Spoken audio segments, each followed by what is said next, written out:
Wala kami pakialam sa kasamaan mo. Kahit demonyo ka pa man, pakawalan mo kami dito. Eh, may dugo ka na rin. Akong pakialam sa'yo. Kaya nang dapat din sa'yo mamatay. Tatapakan kita ng todo. Para matikman mo. Huwag mo sasaktan yung ate ko. Demonyo ka. Huwag mo siyang tatapakan. Subukan mo siyang tapakan. May panglaban na ako sa'yong krus ka. So, palabang pala tong isa mong kapatid. Wala akong pakialam. Dahil papatayin ko kayong dalawa. Pagbubuhulin ko kayo. Ikaw pakialimera ka masyado no? Ito ang dapat din sa'yo. Akong pakialam sa powers mo. Ang mahalaga, ililigtas yung ate ko sa pangyayari sa kanya. Humanda ka rin sa akin. Itong unbix na to. Ito, ang paglaban. Tikman mo to sa bunganga mo.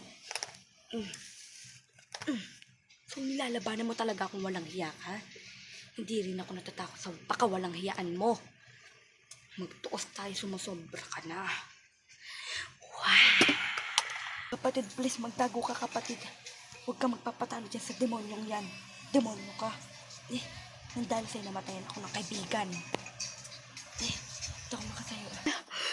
Ay! Malakas.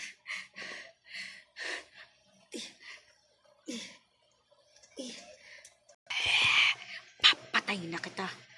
Oras mo na matapos sa buhay ko. Kapatid, lumaban ka, kapatid. Maalag din to. Kapatid.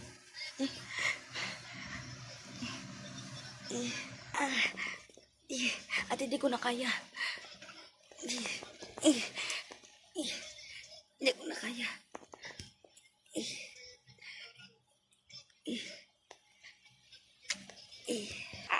Di mo ko matatalo.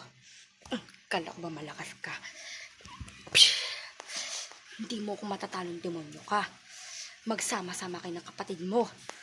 Hindi pa ako tapos sa inyo. Ay! Kapatid, okay ka lang. Buti na wala na siya. Mahirap siyang kalaban, ate. Tinulungan kita. Kasi, alam ko may nangyayaring masama sa'yo. Saan yung mga kaibigan mo, namatay na?